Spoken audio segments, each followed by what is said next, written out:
New year ಸೆಲೆಬ್ರೇಷನ್ಗಳು ಯಾವ ರೀತಿ ಇದಾವೆ ಅಂತ ಹೇಳ್ತಾ ಇದ್ವಿ ನಿಮಗೆ. ಬಟ್ ಈ ಸೆಲೆಬ್ರೇಷನ್ ಮಧ್ಯೆ ಕೆಲವರಂತೂ ನ್ಯೂಸೆನ್ಸ್ ಮಾಡೋದಕ್ಕೆ ಕಾಯ್ತಾ ಇರ್ತಾರ, ಅಥವಾ ಅದೇನು ಎಣ್ಣೆ ಹೋದ ಮೇಲೆ ಎಣ್ಣೆ ರೀಸನ್ ಕೊಟ್ಟು ನ್ಯೂಸೆನ್ಸ್ ಮಾಡ್ತಾರ ಗೊತ್ತಿಲ್ಲ. ಮಣಿಪಾಲ ಉಡುಪಿಯಲ್ಲಿ ಡ್ರಂಕ್ ಅಂಡ್ ಡ್ರೈವ್ ವಿರುದ್ಧ ಕ್ರಮ.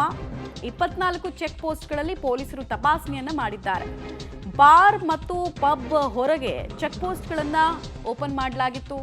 12 ಗಂಟೆ ಆಗ್ತಾ ಇದ್ದ ಹಾಗೆ ಬಾರು ಪಬ್ಗಳನ್ನೆಲ್ಲ ಕ್ಲೋಸ್ ಮಾಡಿಸಿದ್ರು. ಇಲ್ಲಿ 1 ಅವರ್ ಮುಂಚೆನೇ ಮಾಡಿಸಿದ್ರು. ನಮ್ಮ ಬೆಂಗಳೂರಿನಲ್ಲಿ 1 ಗಂಟೆ ತನಕ ಅವಕಾಶ ಆಯಿತು. ಬಟ್ ಇಲ್ಲಿ 12 ಗಂಟೆ ಆಗ್ತಾ ಇದ್ದ ಹಾಗೇನೆ ಕಟ್ಟುನಿಟ್ಟಾಗಿ ಕ್ರಮ ಕೈಗೊಂಡ್ರು ಪೊಲೀಸರು. ಬಿಕಾಸ್ ಅದರದೇ ಆದಂತಹ ರೀಸನ್ಸ್ ಇದ್ದಾವೆ.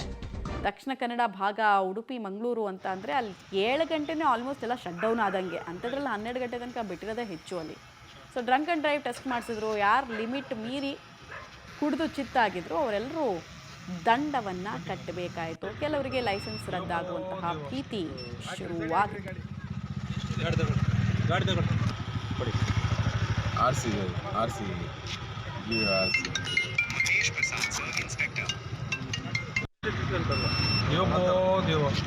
ಹಾಕ್ರಿ ಸೈಡ್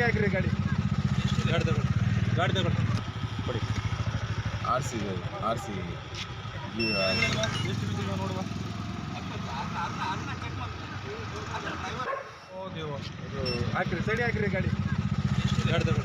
ಗಾಡಿ ಕೊಡಿ ಆರ್ಸಿ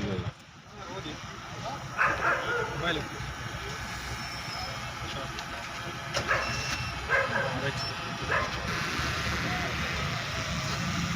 ಕಂಟಿನ್ಯೂ ಊದ್ಬೇಕು